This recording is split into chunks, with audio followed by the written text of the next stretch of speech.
আমরা বরাবর বলেছি, অন্যায়কারী যেই হোক আমরা প্রশ্রয় দেব না। কাজে সরকারের দায়িত্ব হচ্ছে জনগণের জানমালের নিরাপত্তা হেফাজত করা, নিরাপত্তা দেওয়া।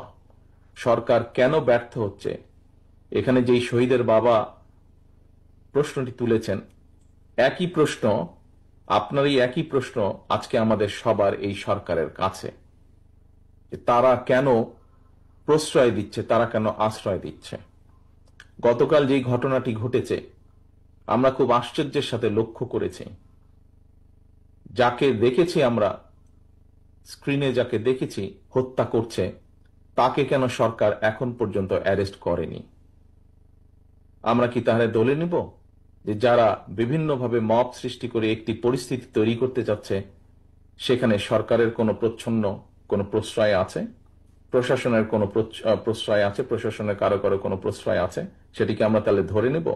কারণ আমাদেরও দাবি, দলের পক্ষ থেকে আমরা করেছি, আমাদের অঙ্গ সংগঠন করেছে। আপনারা দেখেছেন গতকাল মহাসচিব সাহেব দলের পক্ষ থেকে বলেছেন যে অন্যায় করবে সে অন্যায়, তার বিরুদ্ধে দেশের প্রচলিত আইন আছে, কাজে আইন অনুযায়ী তার বিরুদ্ধে ব্যবস্থা হবে।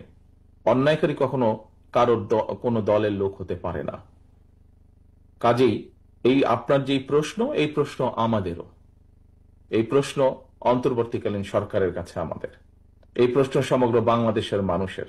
আমরা দেখেছি বিভিন্ন জায়গায় বিভিন্ন কিছু হচ্ছে এবং আমরা খুব ভালো করে খেয়াল করছি কারা একটি সুস্থ স্বাভাবিক পরিবেশকে বাধাগ্রস্ত করতে চাইছে।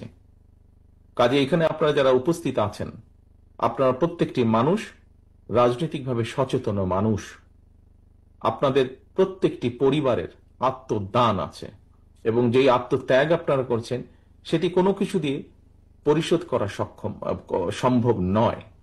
কাজে আপনাদের সকলের কাছে আমার প্রশ্ন, আপনারা জোর গলায় প্রশ্ন তুলুন, কারা আপনাদের যেই স্বজনরা আত্মত্যাগ করেছে তাদের বিচার কেন আজ পর্যন্ত বিলম্বিত হচ্ছে, কারা মব সৃষ্টি করে বিলম্বিত করতে চাইছে, কারা এই সকল হত্যাকাণ্ড। কারণ দুদিন আগে আরেকটি হত্যাকাণ্ড হয়েছে, আমাদের যুবদলের এক কর্মীকে হত্যা করা হয়েছে, তার রক কেটে দেওয়া হয়েছে। কেন সেটি নিয়ে কথা বলা হচ্ছে না? কেন সেই বিচারের দাবি করতে গেলে বলা হচ্ছে যে বিএনপি লাশ নিয়ে মিছিল করছে? এই প্রশ্নের জবাবগুলো আজকে আমাদের সবাইকে খুঁজতে হবে, কারণ এই প্রশ্নের জবাবগুলোর সাথে বাংলাদেশের অস্তিত্বের সম্পর্ক রয়েছে, বাংলাদেশের মানুষের অস্তিত্বের সম্পর্ক রয়েছে। আজকে আমাদেরকে দেখতে হবে প্রকৃতগতভাবে কারা বাংলাদেশের মানুষের পক্ষে এসে দাঁড়ায়। আমাদেরকে সত্যিকার ভাবে খুঁজে বের করতে হবে কারা বাংলাদেশের স্বাধীনতা, মানুষের স্বাধীনতা সার্বভৌমত্বের পক্ষে অবস্থান নিয়েছে আজ, গতকাল, গত পরশু বা 50 বছর আগে। কারা বাংলাদেশের মানুষের স্বাধীনতার পক্ষে অবস্থান